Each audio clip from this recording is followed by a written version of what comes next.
नमस्कार, जय हिंद, वंदे मातरम। आप सभी का स्वागत है IAS lifestyle academy daily current affair analysis में, जिसमें यूपीएससी सिविल सर्विस एग्जामिनेशन की जो बच्चे प्रिपरेशन करते हैं उनके लिए डेली बेस पे करंट अफेयर में जितने भी महत्वपूर्ण न्यूज और एडिटोरियल होते हैं, तो उनकी इंफॉर्मेशन उनको अच्छे से समझ में आ जाए। इसके लिए हम डेली बेस पे जो द हिंदू है उनका हिंदी में एनालिसिस करते हैं, ताकि एग्जाम पॉइंट ऑफ व्यू सबसे अधिक और महत्वपूर्ण जितने भी टॉपिक है वो आपको समझ में आ जाए और आपकी अंडरस्टैंडिंग अच्छे से हो, और आपको जो भी प्रीलिम्स और मेंस जहाँ पे भी करंट बेस्ड क्वेश्चन आए तो उसके लिए आपकी कॉन्सेप्ट क्लियर हो। इसलिए हम डेली बेस पे द हिंदू हिंदी एनालिसिस करते हैं। एनालिसिस की शुरुआत करने से पहले मैं आप सभी को बता दूं कि हम जो एनालिसिस करते हैं तो उन एनालिसिस में हिस्टोरिकल पॉइंट की चर्चा करते हैं, यानी कोई टॉपिक लिया गया है और यदि आप फ्रेशर है यानी अभी आप न्यू है और आपकी प्रिपरेशन इस साल शुरू हुई है और आप अगले साल एग्जाम देने वाले हैं, तो जितना भी कोई कंटेक्स्ट आया है तो उसके संदर्भ में जितना भी हिस्टोरिकल पॉइंट है जो ऑलरेडी स्टैटिक पोर्शन से हो, जैसे जीएस और एनसीईआरटी से, या तो कोई पहले से ही न्यूज में आ गया हो तो उसकी हम चर्चा करते हैं। साथ साथ में मैं आपको बताता हूँ कि कोई भी टॉपिक है वो जीएस के किस पेपर में आ सकता है, किस प्रकार से। और सबसे महत्वपूर्ण चीजें हैं क्वेश्चन कैसे आते हैं प्रीलिम्स मेंस, और कोई भी मैं आपसे भी करंट बेस्ड क्वेश्चन पूछता हूँ ताकि आपका भी जो कंटेंट आपने प्रिपेयर किया हो उसका भी रिवीजन हो जाए। जो भी बच्चे नए हैं उनके लिए, यदि आप द हिंदू पीडीएफ फ्री में डाउनलोड करना चाहते हैं तो आप हमारी टेलीग्राम चैनल है आईएएस लाइफस्टाइल, उसको ज्वाइन कर सकते हैं। उसी चैनल में आपको टॉप पे एक लिंक पिन की हुई मिलेगी, जिसके ऊपर क्लिक करके आप डेली बेस पे द हिंदू के जितने भी पीडीएफ है वो डाउनलोड कर सकते हैं सुबह और पढ़ सकते हैं। और हम आफ्टरनून टाइम में द हिंदू एनालिसिस करते हैं ताकि जितने भी महत्वपूर्ण न्यूज और एडिटोरियल है वो आपके पास आते ही रहे। तो सबसे पहले बात शुरुआत करते हैं 18 अगस्त द हिंदू एनालिसिस में जो प्रशांत भूषण जी का जो केस चला था उसके बारे में। तो आपको पता ही होगा कि प्रशांत भूषण जी के जो ट्वीट था, ठीक है, उसके ट्वीट को लेके जो स्वायत्ता है सुप्रीम कोर्ट की, तो उसमें सवाल खड़े हुए और उनके खिलाफ सुमोटो दाखिल किया गया और वो कंटेम्प्ट ऑफ कोर्ट के अंदर गिना गया। तो हमने कल के यानी 17 अगस्त के द हिंदू एनालिसिस में मैंने आपको इन डिटेल सारी इंफॉर्मेशन दी, जैसे सिविल कंटेम्प्ट ऑफ कोर्ट क्या है, क्रिमिनल कंटेम्प्ट ऑफ कोर्ट क्या है, सुमोटो क्या है। सुमोटो में जैसे हमारे अटॉर्नी जनरल है उनकी परमिशन लेनी चाहिए कि नहीं लेनी चाहिए, ये सारी मैंने इन डिटेल बातें की है जो आप वहां पे जाके देख सकते हैं। तभी मैंने आपसे बताया था कि इस जो केस है इसमें बहुत सारी बहस शुरू हो गई है कि कंटेम्प्ट ऑफ कोर्ट की डेफिनेशन क्या है, यानी किस चीज को कंटेम्प्ट गिनना चाहिए। उसके बाद जैसे आज भी हम डिस्कस करने वाले हैं, फ्रीडम ऑफ स्पीच का मतलब क्या है। फ्रीडम ऑफ स्पीच यानी मैं अपनी जो भी अपने से जो कहना चाहूँ, ठीक है, वो मैं कह सकता हूँ। मुझे फ्रीडम ऑफ स्पीच है, वो मेरा फंडामेंटल राइट्स है, तो वहाँ पे लिमिटेशन कितनी होनी चाहिए, उसकी एक बहस छिड़ गई है। और अभी सबसे बड़ी बात है कि इनके खिलाफ, प्रशांत भूषण जी के खिलाफ जो सुमोटो के द्वारा सुप्रीम कोर्ट में याचिका दाखिल की गई थी कंटेम्प्ट ऑफ कोर्ट के अंदर, तो प्रशांत भूषण जी को दोषी करार दे दिया गया है और 20 अगस्त को इनको सजा सुनाई जाएगी सिविल कंटेम्प्ट ऑफ कोर्ट में, यानी कम से कम 6 महीने की सजा हो सकती है या कुछ ज्यादा। तो क्या सजा होती है वो देखना है। अभी प्रशांत भूषण जी के बारे में बता दूं, इस जो भी बच्चे लॉ से जुड़े हैं उनको तो पता ही होगा, लेकिन जो लॉ वाले स्टूडेंट नहीं उनको बता दूं तो वो वरिष्ठ लॉयर है अपने, ठीक है, जो सुप्रीम कोर्ट में वकालत करते हैं और सुप्रीम कोर्ट की जो कार्य है उनके कार्यों ने उन्होंने अच्छे से देखा है। अभी इश्यू यही हुआ था कि भाई दो चीफ जस्टिस ऑफ इंडिया थे जिन्होंने अपने एक बाइक का पिक्चर ट्विटर पे डाला था और वहां पे प्रशांत भूषण जी ने ट्वीट किया था। वो ट्वीट था करप्शन के बेस पे जो सुप्रीम कोर्ट है उसकी as a institute, as a government का जो थर्ड पिलर है, तो उसकी स्वायत्ता पे सवाल खड़ा हो रहा था, इसलिए वहां पे सुमोटो दाखिल किया गया है। आज भी हम बात करेंगे कि जो क्रिटिसिज्म है उसका लिमिटेशन क्या होना चाहिए। कल हमने एक्टिव क्रिटिसिज्म की और पैसिव क्रिटिसिज्म की इन डिटेल चर्चा की थी। यहाँ पे बात की जा रही है 1992 में जो जस्टिस वी रामास्वामी थे, तो उनके जो करप्शन केस थे तो वहां पे यही बात हो रही थी कि भाई उनके करप्शन चार्जेस में उनको भी क्या अपने सफाई देने का मौका मिलना चाहिए। तो एक भी केस था, इसकी भी चर्चा हो रही थी। तो ये यहाँ पे बताया गया है। दूसरी चीज़, कल जैसे भी ये नीट और जेईई की एग्ज़ाम के लिए जो स्टूडेंट थे, उन्होंने कोविड-19 के जो प्रॉब्लम है, तो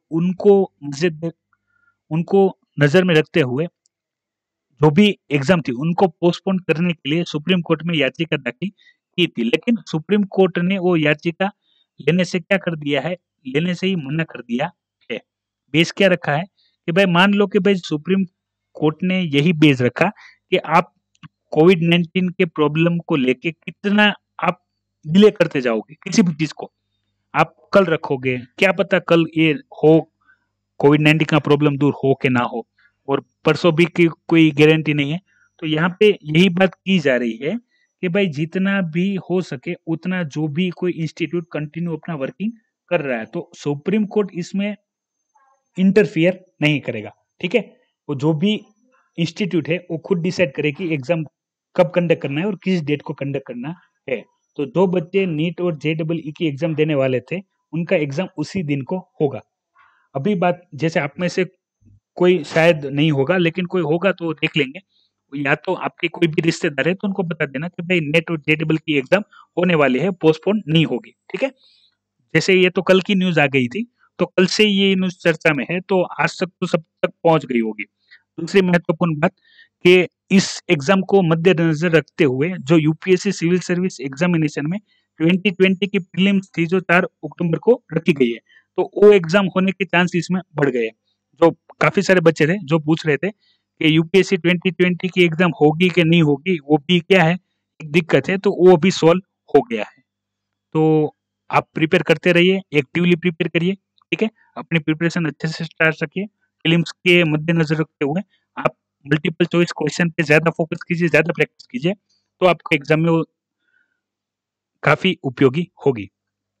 अभी यहाँ से आगे बढ़ते हैं। आज पूरा जितना भी सेशन है, वो जुडिशरी सिस्टम में, सुप्रीम कोर्ट में प्रशांत भूषण जी के जो केस है, उसी केस के आगे-पीछे आप देखना है अपनों। अभी महत्वपूर्ण जो बात है, वो समझ लीजिए। तो यहाँ पे अभी दिया गया है दिल्ली का जो कॉन्फ्लिक्ट है उसके बारे में। तो लेफ्टिनेंट गवर्नर एक्ट, ठीक है? उनको सुप्रीम कोर्ट 2018 रूलिंग के द्वारा जो भी इंस्ट्रक्शन दी गई है उसके बारे में बताया गया है। पूरा इंसिडेंस क्या है वो मैं आपको इन शॉर्ट बता देता हूँ, फिर बाकी जितने भी आर्गुमेंट है जो कि यहाँ पे दी गई उसकी हम चर्चा कर लेते हैं, तो आपको समझ में आ जाए। यहाँ पे डिस्कशन क्या हुआ था कि पब्लिक प्रोसिक्यूटर को लेके जो दिल्ली में राइट्स हुए थे, तो वहाँ पे पब्लिक प्रोसिक्यूटर को चुनना था। तो उस जजमेंट के लिए क्या हुआ, पुलिस जो डिपार्टमेंट है दिल्ली का, उन्होंने एक लिस्ट दी, और एक अपनी जो दिल्ली गवर्नमेंट है, ठीक है? उन्होंने एक लिस्ट दी। तो अभी क्या करना था, पब्लिक प्रोसिक्यूटर के लिए एक व्यक्ति का चुनाव करना था। तो लेफ्टिनेंट गवर्नर ने क्या किया, जो पुलिस लिस्ट थी, ठीक है? उसमें से क्या कर लिया, उसमें से उन्होंने एक जो व्यक्ति का चुनाव करना था वो कर लिया। अब दिल्ली गवर्नमेंट चाहती थी कि भई वो व्यक्ति हमारी लिस्ट से हो, तो ये क्या हो गया, कॉन्फ्लिक्ट हो गया। किन-किन के बीच में? लेफ्टिनेंट गवर्नर ऑफ दिल्ली और दिल्ली गवर्नमेंट के बीच में। तो प्रावधान ये है कि जब कभी भी लेफ्टिनेंट गवर्नर और दिल्ली गवर्नमेंट के बीच में कोई कॉन्फ्लिक्ट होता है, तो वो कॉन्फ्लिक्ट किसको भेजा जाता है? वो कॉन्फ्लिक्ट भेजा जाता है प्रेसिडेंट को, ठीक है? तो इसी प्रकार से ये प्रेसिडेंट को भेजा गया डिसीजन लेने के लिए। लेकिन अभी हमारे काम की चीज़ यहाँ से शुरू होती है, जो एग्ज़ाम में कंस्ट्रक्टिव प्रिपरेशन के लिए और कंस्ट्रक्टिव आर्गुमेंट के लिए हमारे लिए उपयोगी रहेगा। तो उसके बारे में बात कर ले, तो सबसे पहली चीज़ शुरू होती है कि भाई ठीक है, चलो कॉन्फ्लिक्ट था तो आपने प्रेसिडेंट को भेज दिया, कोई दिक्कत नहीं है। अभी आप इश्यू देखें, पब्लिक प्रोसिक्यूटर के लिए एक व्यक्ति का चुनाव करना था, और चुनाव करने के लिए कितना थे, एक तो दिल्ली गवर्नमेंट थी, लेफ्टिनेंट गवर्नर थे, पुलिस डिपार्टमेंट थे, तो उनके बीच में इतना भी बैलेंस नहीं था कि वो मिलके किसी एक को पसंद कर ले। अभी जैसे कि लेफ्टिनेंट गवर्नर ने पुलिस लिस्ट थी, उसमें से एक व्यक्ति को चुनाव कर लिया, तो क्या उस व्यक्ति की काबिलियत इतनी नहीं थी कि वो अपना कार्य अच्छे से कर सके? और मान के चलिए कि कोई प्रॉब्लम भी था, तो वो डिस्कस करके भी सॉल्व कर सकते हैं, यानी लेफ्टिनेंट गवर्नर और दिल्ली गवर्नमेंट। लेकिन ये हुआ नहीं, यानी ये क्या बताता है? ये दिखाता है कि जो बैलेंस होना चाहिए अपनी गवर्नमेंट और लेफ्टिनेंट गवर्नर के बीच में, वो नहीं है। दूसरी यहाँ सबसे महत्वपूर्ण चीजें डिस्कस हुई वो थी कि भाई किसी भी कॉन्फ्लिक्ट के बीच में आप जो भी कॉन्फ्लिक्ट यानी लेफ्टिनेंट गवर्नर और दिल्ली गवर्नमेंट के जो भी कार्य है वहां पे अगर कॉन्फ्लिक्ट होता है तो आप एनी मैटर किसको भेज सकते हैं, आप एनी मैटर भेज सकते हैं प्रेसिडेंट को, ठीक है। लेकिन इसका मतलब ये तो नहीं है आप एवरी मैटर प्रेसिडेंट को भेजें, ठीक है। एनी मैटर का ये मतलब तो नहीं है कि आप छोटी से छोटी मैटर प्रेसिडेंट को भेजें। तो यही बात यहाँ पे बताई गई है। अभी ये देखिए, किसी एक व्यक्ति को चुनने के लिए पूरी एक government, lieutenant government, police department सभी मिलकर एक डिसीजन नहीं ले पा रहे, ठीक है। तो यहाँ पे सवाल यह खड़ा होता है कार्य को लेके कि यहाँ पे इतना भी एड एंड एडवाइस और जो काउंसिल ऑफ मिनिस्टर है दिल्ली के वो इतना डिसीजन नहीं ले सकते, या तो डिसीजन पे अच्छे से अंडरस्टैंडिंग करके कोई बैलेंस डिसीजन नहीं ले सकते हैं। दूसरी चीज कि दिल्ली जो गवर्नमेंट की रचना हुई है वहां पे वो रचना हुई है आर्टिकल 239 ए और 239 बीबी। तो उसमें लैंड, पब्लिक ऑर्डर और पुलिस को छोड़ के सारी पावर किसके पास है, सारी पावर है दिल्ली गवर्नमेंट के पास। तो इन सारी पावर के होते हुए भी क्या वो डिसीजन नहीं ले पाएंगे, यही बात की चर्चा यहाँ डिटेल में की गई है। तो अपने लिए जो काम की जितने भी पॉइंट है कंस्ट्रक्टिव वो मैंने आपसे चर्चा कर लिया है। अभी बात करते हैं जीएस पेपर के क्वेश्चन को लेके। तो याद रखिए यहाँ पे क्या आ सकता है, power of lieutenant governor Delhi government, ठीक है। वहां से प्रीलिम में स्टेटमेंट टाइप क्वेश्चन आ सकता है कि भाई फाइंड द करेक्ट स्टेटमेंट, जो यहाँ से सीधे उठाए जाएंगे। सबसे महत्वपूर्ण और गोल्डन शब्द है वो है principle of collaboration federalism and concept of constitutional balance. ये शब्द याद रखिएगा, ये आप पॉलिटी में पूरी लक्ष्मीकांत पढ़ के जाएंगे, ठीक है। तब भी इतने गोल्डन शब्द आपको नहीं मिलेंगे जितने यहाँ पे दी गए हैं। इसलिए करंट का रोल, यदि आप प्रिपरेशन को करंट को इग्नोर करके कर रहे हो तो मान के चलिए आपके स्टैटिक से आपका एग्जाम क्लियर होगा नहीं। तो ये सारे पॉइंट होते हैं जो डिस्कशन में होते हैं, जो आर्टिकल होते हैं जो डिस्कशन में होते हैं वो आपको पता होने चाहिए। मैं ये नहीं बोल रहा हूँ आपको इसको रट लेना है, लेकिन आपको उसमें दिया क्या गया है वो पता होना चाहिए, ताकि प्रीलिम्स में क्वेश्चन आए या मेंस में क्वेश्चन आए तो आप अपने कंस्ट्रक्टिव आर्ग्यूमेंट में, कंस्ट्रक्टिव डिसीजन में सुप्रीम कोर्ट ने क्या कहा है, इससे कोई केसेस है कि नहीं है, तो सारे आप लिख सके तो आपके लिए अच्छे रहेंगे। अभी बात करते हैं यहाँ पे जो कल के जो सलाइवा टेस्ट थी जो यूएसएफडीए द्वारा अप्रूवल मिला था, तो उसको लेके इंफॉर्मेशन दी गई है। तो उसकी इंफॉर्मेशन देख लेते हैं यहाँ पे बात क्या की गई है। तो पहले जो रैपिड टेस्ट की हमने बात किया था और आरटीपीसीआर की बात की है जिसकी चर्चा हम आज भी करने वाले हैं। तो उसमें यही दिया गया है कि भाई जितनी भी टेस्ट है कोविड-19 को लेके, तो उसमें से अच्छी और जो फास्ट टेस्ट है उस टेस्ट को सबके लिए फ्री अवेलेबल कराना चाहिए, या तो कम से कम लागत में उपयोग हो तो ऐसा करना चाहिए। तो यहाँ पे यही बताया गया है कि जो भी अभी जो सलाइवा टेस्ट है, तो सलाइवा टेस्ट को लेके यहाँ पे बताया गया है कि जो येल यूनिवर्सिटी है उन्होंने एक किट डेवलप की है। इसमें आप सलाइवा से क्या कर सकते हो, सलाइवा से आप टेस्ट कर सकते हो और यूएसएफडीए ने इसको अप्रूवल दिया गया है। अब यूएसएफडीए भी एक अच्छी से कार्य करने वाली संस्था है कि जिसको अगर यूएसएफडीए ने मान्यता मिल दी है तो आप उसको कार्य को लेके आप कोई भी सवाल खड़े नहीं कर सकते हो। और इसमें मैंने कल भी आपको बात किया था, अगर आपने वो कल का सेशन नहीं देखा है तो आप देख लीजिएगा। इसमें हमने चर्चा की थी सलाइवा टेस्ट है, यानी मुंह से सलाइवा लेना है और वो किट रहेगी, किट के ऊपर उसका सैंपल रखना है। तो आपको सीधा क्या मिलेगा, रिजल्ट मिलेगा कि आप कोरोना पॉजिटिव हो कि नहीं हो, कम टाइम में, कम खर्चे में।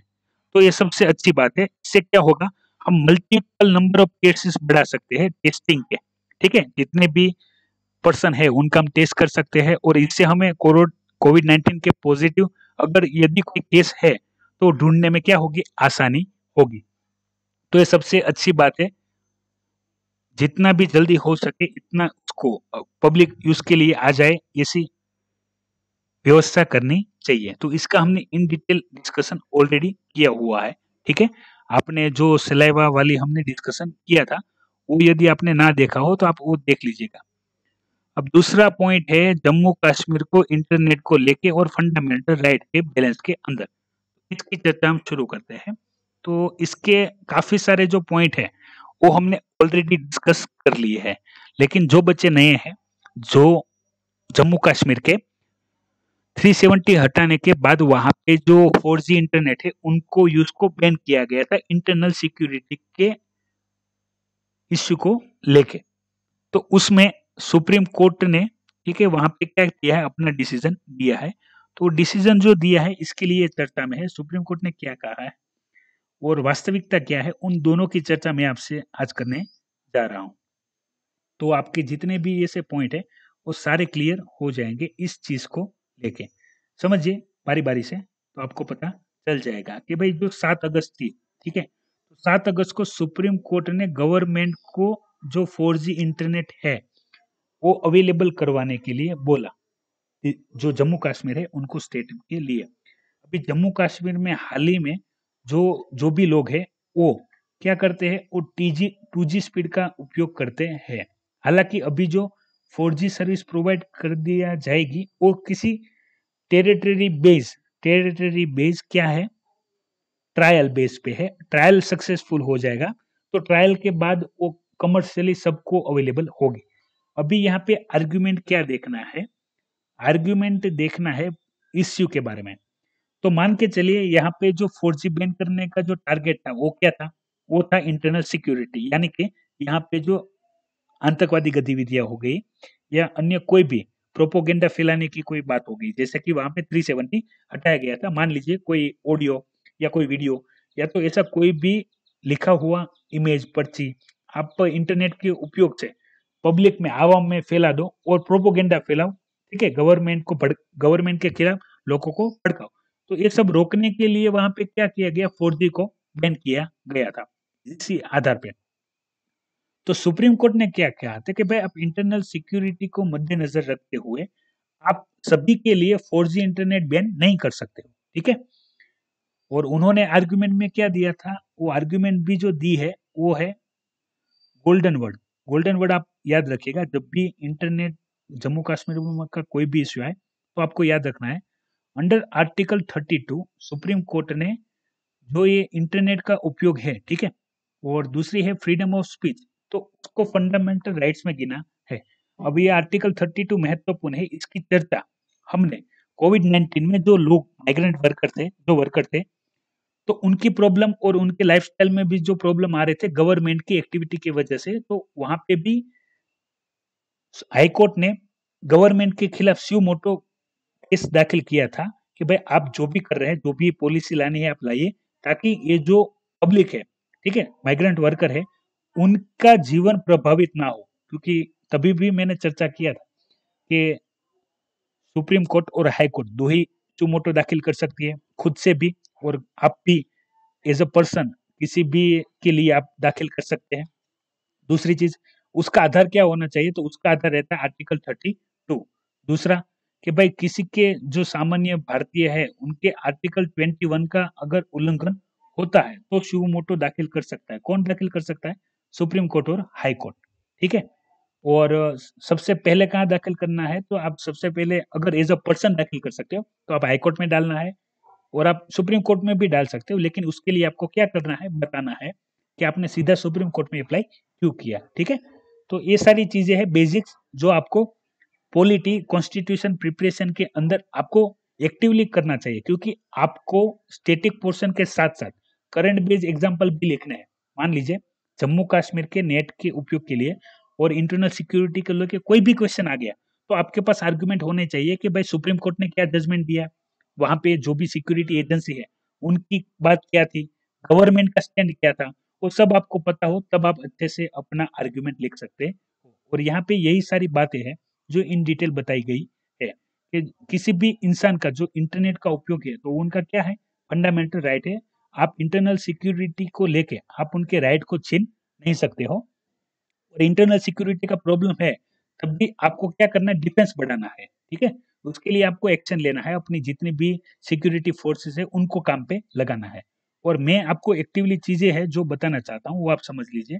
मान लीजिए यहाँ पे बात हो रही थी कि भाई जो भी प्रोपेगेंडा फैलाने की बात है या टेररिस्ट एक्टिविटी की बात है, उनके लिए इंटरनेट को बैन किया जा रहा है, तेरा बराबर रेस्ट्रिक्ट किया जा रहा है। तो मैं आपको बता दूं कि इंटरनेट की अगर बात हो, ठीक है, इंटरनेट की बात हो, यदि मुझे इमेज या कुछ भी भेजना है तो आप 2G से भी भेज सकते हो। और यहाँ पे जैसे बात हो रही है वैसे मैं बता दूं, अगर कोई भी आतंकवादी गतिविधियां हो भी रही है वहां पे, या कोई भी जो प्रोपोगेंडा फैलाया जाता है, तो उसके लिए 2G स्पीड भी इनफ है। ठीक है, मुझे थोड़ी ना पूरा लाइव सेशन करना है कि मैं दिल्ली में बैठा बैठा लाइव कर रहा हूँ और आपको जम्मू कश्मीर में देखना है, तो आपको स्पीड चाहिए ही चाहिए। यदि मुझे कोई मेल करना है, कोई इन्फॉर्मेशन भेजनी है, यहाँ तक कि कोई छोटी से छोटी इमेज भेजनी है, तो 2G से भी आप भेज सकते हो। इसमें 4G और 2G का रेस्ट्रिक्शन का तो कोई मतलब नहीं है, कोई कनेक्टिविटी नहीं है, ठीक है, इंटरनेट को लेके। और आज ऐसी डिवाइसेस है कि आप यदि स्मार्ट टेक्नोलॉजी इस्तेमाल करते हो तो 2G स्पीड में भी आप सारा वो प्रोपोगेंडा फैला सकते हो। तो इस आधार को इंटरनल सिक्योरिटी के आधार पे जो 4G वहाँ पे बैंड लगाया गया था गवर्नमेंट द्वारा, वो ठीक नहीं है। दूसरी चीज़ कि वहाँ पे बोला गया कि आप जल्द से जल्द जितना भी हो सके वहाँ पे जैसे भी हो, वहाँ पे 4G स्पीड है जो लोगों की नीड है, ठीक है? अभी जैसे कि आप भी ऑनलाइन प्रिपरेशन कर रहे हो, ये वीडियो देख रहे हो, तो आपके पास 4G स्पीड है तो देख रहे हो, ठीक है? वरना ये करना पॉसिबल नहीं है। तो यही सारी बात है जो वहाँ पे बताई गई है इन डिटेल। और बाकी महेंद्र सिंह धोनी के रिटायरमेंट को लेके चर्चा काफ़ी चल रही है, तो यही टॉपिक दिया गया है। इससे हम आगे बात करते हैं। जैसे आज पूरा जितना भी कॉन्फ्लिक्ट है, वो है कंटेम्प्ट ऑफ कोर्ट और क्रिटिसिज्म के बीच में। तो कल मैंने आपसे बात किया था एक्टिव क्रिटिसिज्म और पैसिव क्रिटिसिज्म। तब बहुत सारी हमने इन डिटेल चर्चा की थी, तो इसी बात थी, बाकी की बात यहाँ पे कर लेते हैं। पहले मान लीजिए एक्टिव क्रिटिसिज्म क्या है और पैसिव क्रिटिसिज्म क्या है। और एक व्यक्ति कोई भी सोशल मीडिया प्लेटफॉर्म पे, मैंने कल भी बात किया था कि भाई एक ट्विटर में चीफ जस्टिस ऑफ इंडिया अपनी बाइक के साथ फोटो खींच के डालते हैं, प्रशांत भूषण जी उस फोटो पे ट्वीट करते हैं और उस ट्वीट ट्रेंडिंग में आने की वजह से, वायरल होने के वजह से कोर्ट है वो उसके ऊपर सुमोटो इफेक्ट के अंदर केस दाखिल करता है और उसकी सुनवाई होती है। ठीक है, तो ये सारी क्या है, ऐसी बातें हो गई कि पहले से ही कोर्ट के पास बहुत सारे केस है, उन केस को छोड़ के एक एडिशनल केस डाल रहे हैं। तो ये सही है कि नहीं है, उसके ऊपर भी हमने कल आर्गुमेंट की थी। आज यहाँ पे हम बात करेंगे जो कंटेम्प्ट ऑफ कोर्ट है, ठीक है, उसके बारे में। तो यहाँ पे क्या दिया है कि भाई जो सेक्शन 2 है उसके मद्देनजर रखते हुए, जो सेक्शन 2 है तो वहां पे डिफाइन किया गया है कि कंटेम्प्ट ऑफ कोर्ट क्या है। 1971, ये आप याद रखिएगा। यहाँ पे सेक्शन 2C के अंदर बताया गया है कि कंटेम्प्ट ऑफ कोर्ट एक्ट 1971 के अनुसार कंटेम्प्ट क्या है, क्रिमिनल कंटेम्प्ट क्या है और सिविल कंटेम्प्ट क्या है, उसके हिसाब से। और दूसरा यहाँ पे बताया गया है आर्टिकल 19(1) के अंदर कि भाई मेरा भी कुछ राइट्स है फ्रीडम ऑफ स्पीच को लेके, कि भाई मैं अपनी जो भी स्पीच है, ठीक है, मेरा जो भी एक्सप्रेशन है वो मैं कर सकता हूँ। हाँ, अभी वो एक्टिव क्रिटिसिज्म में हो या पैसिव क्रिटिसिज्म में, वो बात अलग है। वो कहाँ पे बात की गई है, वो यहाँ पे बात किया गया है इंस्ट्रक्शन के बारे में। अभी आप याद रखिएगा, हम जो सेक्शन की बात करते हैं वो सेक्शन आएंगे आईपीसी के अंदर, ठीक है, इंडियन पिनल कोड के अंदर, कि जिसको रेफरेंस लेके पूरा जो अपना जुडिशरी सिस्टम है वो चलता है। और दूसरा, हम जब आर्टिकल की बात करें तब आपको समझना है हम बात कर रहे हैं कॉन्स्टिट्यूशन की, तो आपको कंफ्यूज नहीं होना है सेक्शन में और आर्टिकल में। तो यहाँ पे आप देख सकते हैं जो मैंने आपको बताया था कि भाई जो फ्रीडम ऑफ स्पीच है वो कहाँ पे मेंशन है, वो मेंशन है आर्टिकल 19(1) में। और दूसरा उसका सब क्लोज, यानी फ्रीडम ऑफ स्पीच तो है लेकिन उसमें लिमिटेशन कहाँ दी गई है वो याद रखिएगा। आप मान के चलिए, आप कितने भी लक्ष्मीकांत पढ़ के जाएंगे तब भी आपको इतना अच्छे से सारा कंटेंट एक जगह पे नहीं मिलेगा। उसकी लिमिटेशन, उसका रेस्ट्रिक्शन दिया गया है आर्टिकल 19(2) में। क्या दिया गया है कि आपको फ्रीडम ऑफ स्पीच का तो प्रावधान है आपके पास, लेकिन जो क्रिमिनल ऑफ कंटेम्प्ट में ना आता हो, ठीक है, आपको फ्रीडम ऑफ स्पीच का उपयोग करके आपको प्रोपोगेंडा नहीं फैलाना है, ठीक है, आपको जो प्रोसीजर है जुडिशरी सिस्टम की या जो सुप्रीम कोर्ट की स्वायत्ता है उसके ऊपर, जुडिशरी सिस्टम के ऊपर कंटेम्प्ट नहीं फैलाना है, डर नहीं फैलाना है। ऐसा कहाँ पे बताया गया है, 19(2) में, आर्टिकल 19(2) में।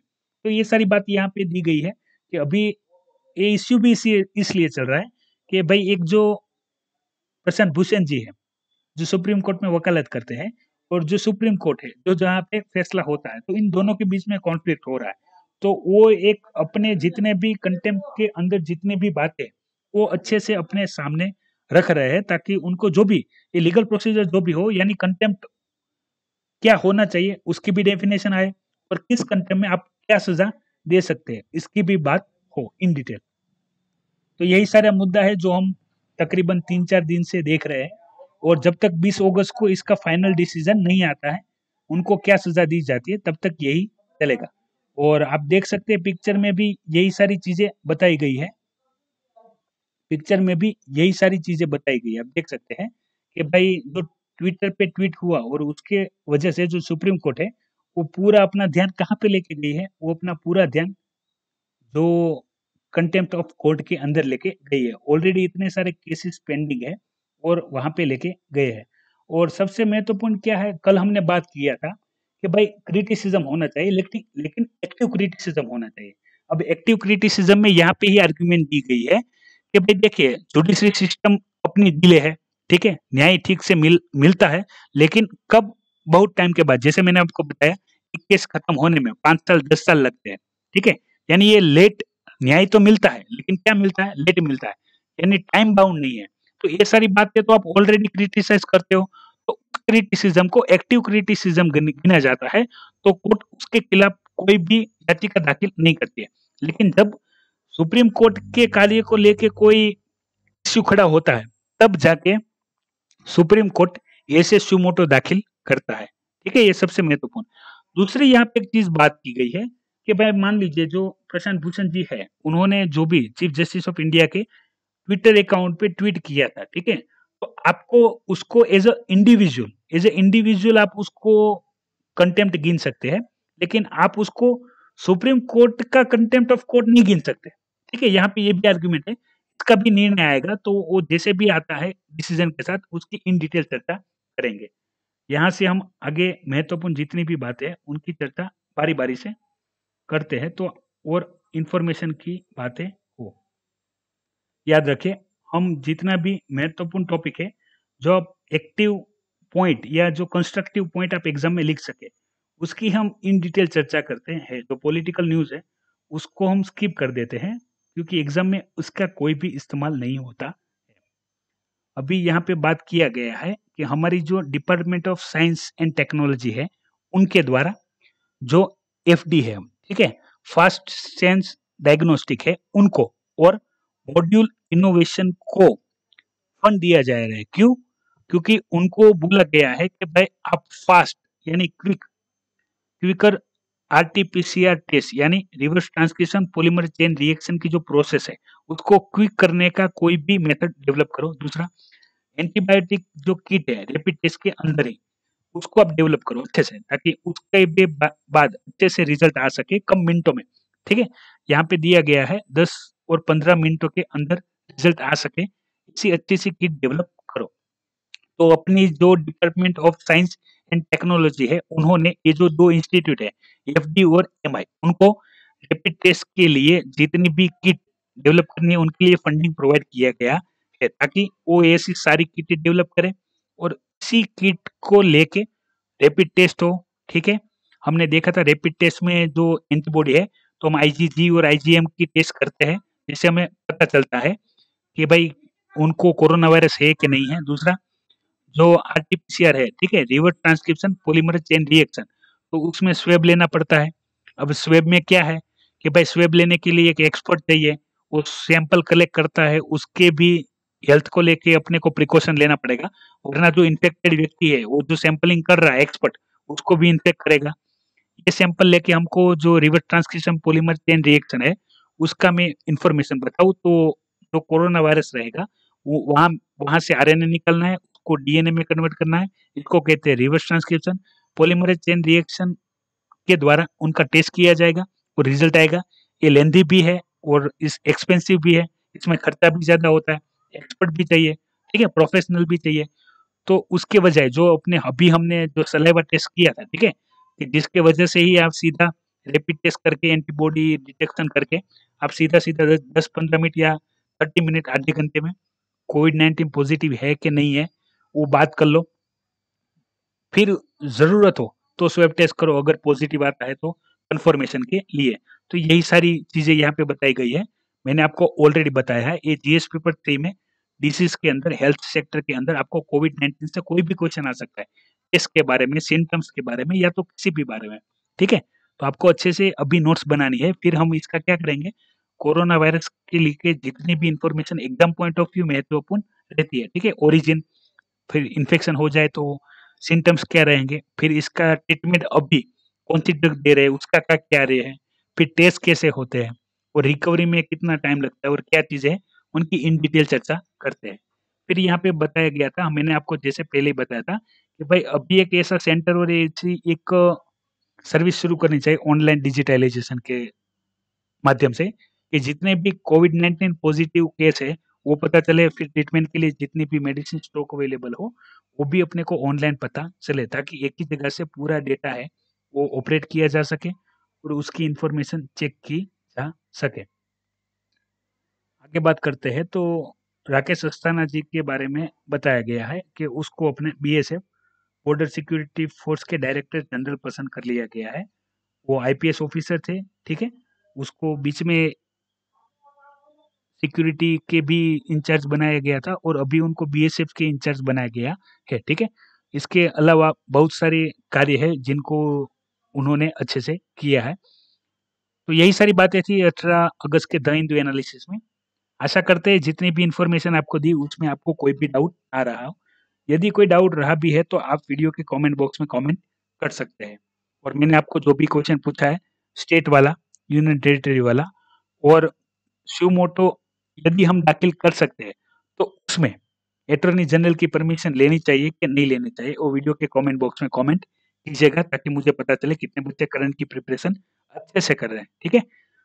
तो यही सारी बातें थी मैं जो आपको डिस्कस करने चाहता था। वीडियो की इन्फॉर्मेशन पसंद आई तो लाइक कीजिए, दूसरे बच्चों तक ये एनालिसिस शेयर कीजिए पहुँचाने के लिए। और यदि आप नए हैं आईएएस लाइफ़स्टाइल यूट्यूब चैनल में, तो अवश्य चैनल को सब्सक्राइब कीजिए। अंत में आप सभी के लिए धन्यवाद देखने के लिए। देखते रहिए IAS lifestyle daily current affair analysis. जय हिंद, वंदे मातरम। आपका दिन शुभ रहे।